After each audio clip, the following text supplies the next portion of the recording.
আমাদের আজকের আয়োজন হুমায়ূন আহমেদের ছোট গল্প বিভ্রম। মিলির হঠাৎ মনে হলো তার সামনে বসে থাকা যুবকটা বিরাট চোর।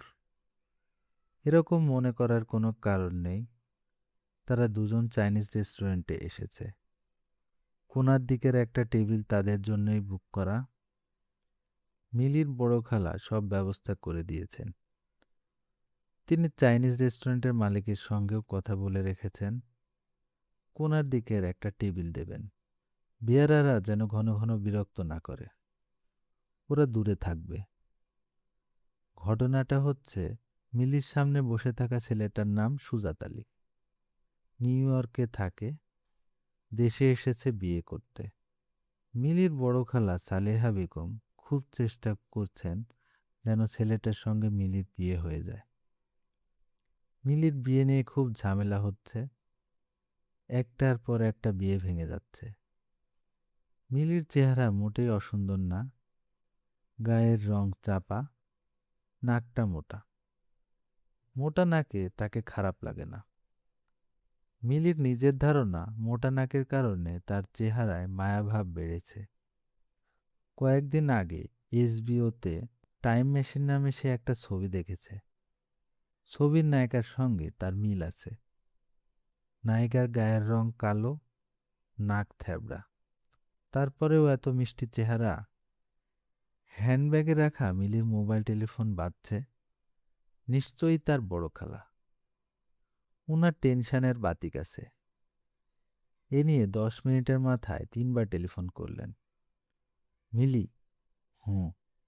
ছেলে এসেছে? হুঁ। এখন তোর সামনে? না, সিগারেট কিনতে গেছে। তোর সঙ্গে কথা হয়েছে? না, শুধু বলেছে সিগারেটের প্যাকেট ফেলে এসেছে, কিনতে গেছে। ছেলেকে দেখে কেমন মনে হলো? তোর ফার্স্ট ইমপ্রেশন কি? চেহারায় চোর ভাব আছে। চেহারায় চোর ভাব আছে মানে? দেখেই মনে হয়েছে বিরাট চোর। খালা আমি রাখি, চোরটা আসছে। মিলি মোবাইল পুরোপুরি অফ করে দিল।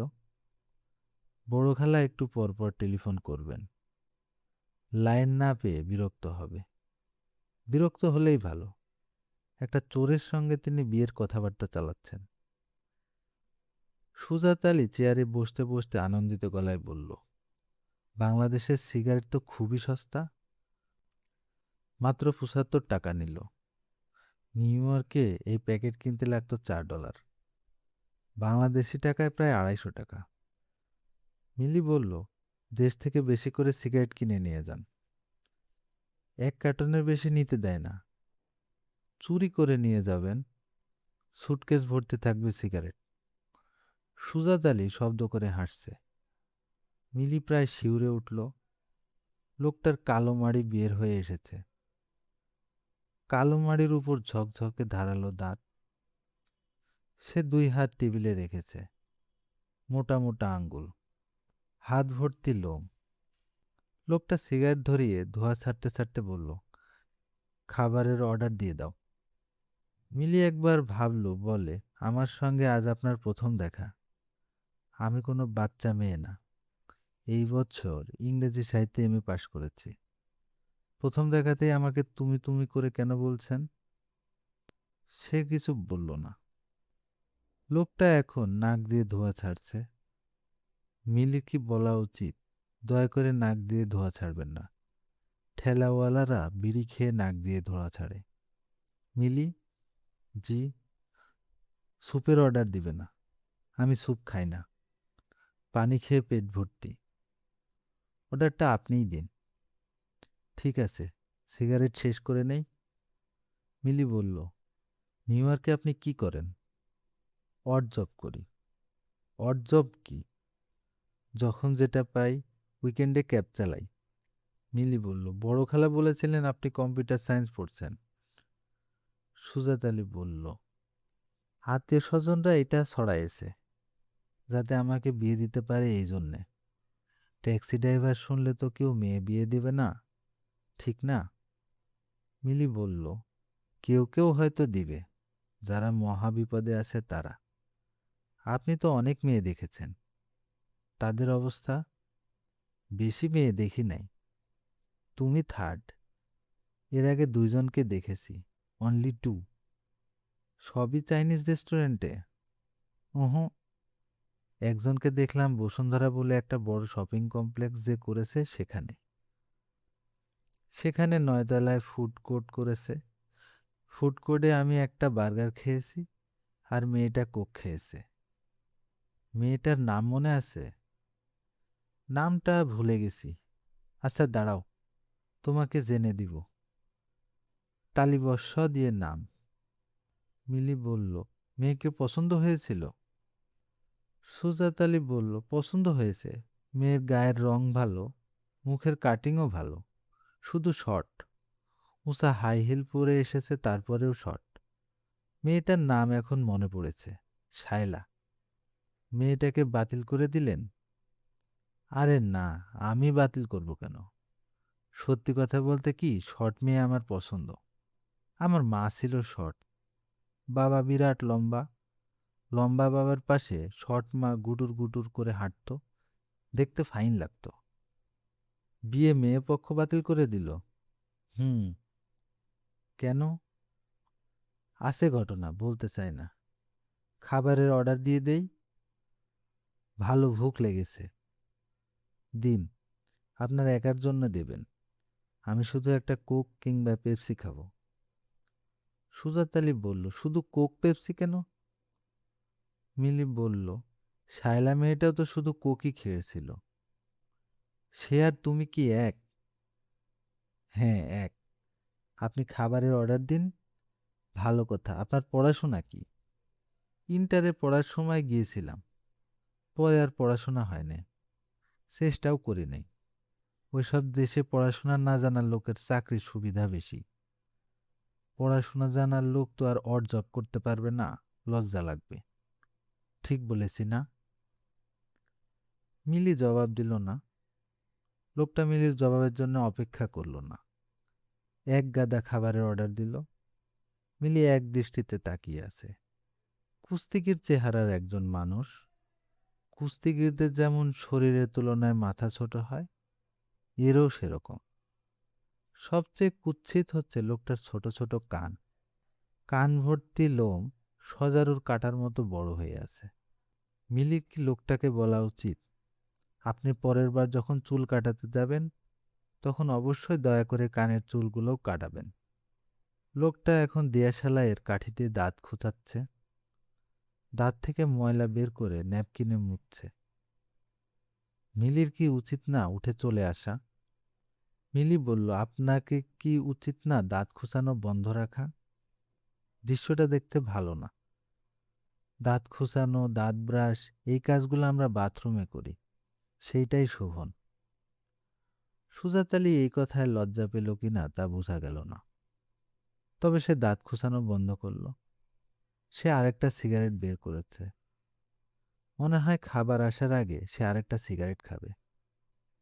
সে মিলির দিকে ঝুঁকে এসে বলল, বাংলাদেশের এই এক মজা, রেস্টুরেন্টে সিগারেট খেতে দেয়, আমেরিকায় অসম্ভব। মিলি বলল, বাংলাদেশে অনেক কিছুই সম্ভব যেটা বাইরে সম্ভব না। এই যে আপনি মনের আনন্দে বিয়ের জন্য একের পর এক মেয়ে দেখে যাচ্ছেন, এই কাজটা কি অন্য কোথাও পারবেন? সুজাত জবাব দিল না। খাবার চলে এসেছে। সে মনের আনন্দে নিজেই হাত বাড়িয়ে খাবার নিচ্ছে। এখন আবার প্রতিটি খাবার নিচু হয়ে একে শুকে দেখছে। মিলির গা গুলিয়ে উঠেছে। সে অন্যদিকে তাকিয়ে বলল, দ্বিতীয় যে মেয়েটাকে দেখলেন তার অবস্থা কি? সুজাত বলল, খুব ভালো মেয়ে, যেমন চেহারা তেমন স্মার্ট, ফড়ফড় করে ইংরেজি বলে। নাম সীমা, লম্বা চুল, মেয়েও লম্বা। তাকে বিয়ে করলেন না কেন? সে রাজি হলো না। কথাবার্তা অনেক দূরে গিয়েছিল। তাকে ডায়মন্ডের আংটিও দিয়েছিলাম। আংটি সাথে করে নিয়ে এসেছিলাম। বিদেশে ডায়মন্ড সস্তা, মাঝে মাঝে সেল হয়। আমি সেল থেকে হাফ প্রাইসে কিনেছিলাম, $225। বিয়ে ভাঙার পর আংটি ফেরত পেয়েছেন? জি, আমার সঙ্গেই আছে, দেখবে? না। আমি শুরু করে দিলাম। তুমি সত্যি খাবে না? চিকেনের একটা ড্রামস্টিক খাও। আপনি খান, আমি আপনার খাওয়া দেখি। মিলি সত্যি সত্যি আগ্রহ নিয়ে খাওয়া দেখছে। লোকটা খাবারের উপর প্রায় ঝাঁপিয়ে পড়েছে। মুখ থেকে হুম হাম জাতীয় শব্দও হচ্ছে। এর সঙ্গে যুক্ত হয়েছে হাড় ভাঙার কড়মড় শব্দ। মিলি বলল, এদের রান্না কি ভালো? হুম, আমার কাছে কোনো রান্নাই খারাপ লাগে না। আমি সবই খাই, শুধু তিতা করলা খাই না। তুমি খাও? হ্যাঁ, খাই। তোমার সাথে এই একটা অমিল হয়ে গেল। তাই তো দেখছি, পাত্রী হিসাবে কি আমাকে আপনার পছন্দ হয়েছে? হুম, তুমি খুবই সুন্দর। শাইলা সীমা ওদের চেয়েও? হুম, শুধু একটা সমস্যা। বলুন কি সমস্যা? তোমার পিতামাতা নাই, তারা তোমার অল্প বয়সে গত হয়েছে। তুমি বড় হয়েছো তোমার খালার কাছে। তোমাকে বিবাহ করলে শ্বশুর শাশুড়ির আদর পাবো না। আমি আবার আদরের কাঙ্গাল। আপনি আদরের কাঙ্গাল? হুম, আমার পিতামাতাও তোমার মতো আমি ছোট থাকতে বেহেশতে নসিব হয়েছেন। তার বাড়িতে বড় হয়েছি, সারা জীবন কষ্ট করেছি। সবচেয়ে বড় যে কষ্ট সেটা করেছি। সবচেয়ে বড় কষ্ট কোনটা? না খাওয়ার কষ্ট। এই কষ্টের সীমা নাই। তুমি কি কোনোদিন না খেয়ে কাটাইছো? না। তুমি বিরাট ভাগ্যবতী। তাই তো দেখছি। আমার বিষয়ে আর কিছু জানতে চাইলে বলো। বিয়ের আগে দুই পক্ষের সব পরিষ্কার থাকা ভালো। মিলি ছোট্ট করে নিঃশ্বাস ফেলে বলল, আপনি তো মনে হয় মোটামুটি নিশ্চিত যে আপনার সঙ্গে আমার বিয়ে হচ্ছে। তা কিন্তু হচ্ছে না। আপনাকে আমার পছন্দ হয়নি। আমার পরেও নিশ্চয়ই আরো অনেক মেয়ে দেখবেন। তাদের কোনো একজনকে বিয়ে করে সঙ্গে নিয়ে যান। সুজাত বলল, আর দেখব না। বিয়ে না করেই ফেরত যাবেন? হুম। আর মেয়ে দেখবেন না? কারণটা কি? লজ্জা লাগে। কিসের লজ্জা? সব কিছু মিলায়ে লজ্জা। নিজেকে নিয়ে লজ্জা লাগে। না আছে চেহারা, না আছে পড়াশোনা। যোগ্যতা একটাই, বিদেশে থাকি। তোমার মতো যেসব মেয়েদের সঙ্গে বিয়ে নিয়ে কথা বলি তাদের জন্যেও লজ্জা লাগে।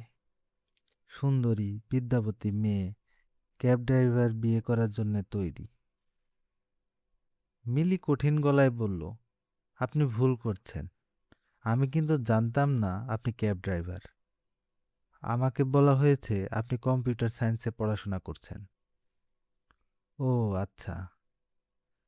মিলি তার গলায় কাঠিন্য কিছুমাত্র না কমিয়ে বলল, আপনার সম্পর্কে আমি অনেক খারাপ খারাপ কথা বলতে পারি, কিন্তু বলবো না।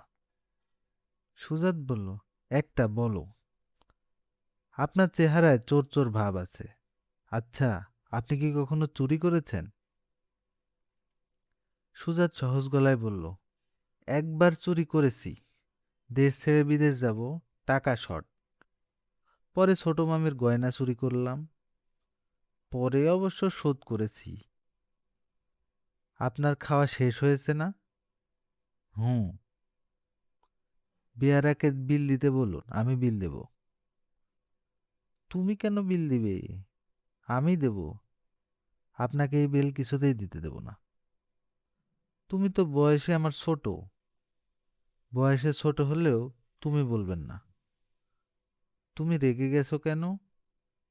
রেগে যাওয়ার অনেক কারণ আছে, আপনি বুঝবেন না। এত বুদ্ধি আপনার মা নাই। এটা অবশ্য সত্য কথা বলেছো।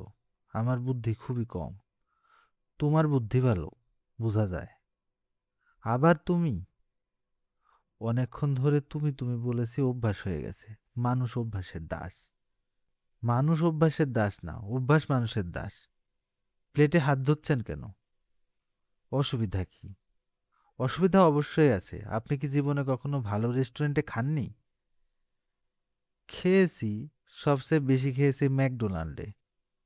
ওইখানে কাজ করতাম, ফ্লোর পরিষ্কার করতাম। ঝাড়ুদার ছিলেন? তারা বলে ক্লিনার।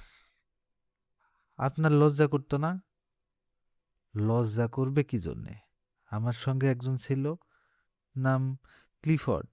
সে ইউনিভার্সিটিতে পড়তো, পড়াশোনার ফাঁকে ফাঁকে কাজ করত। এখন সে নিউ ইয়র্ক ইউনিভার্সিটির লেকচারার। আপনি তো নিউ ইয়র্ক ইউনিভার্সিটির লেকচারার হননি, আপনি এখনো ঝাড়ুদার।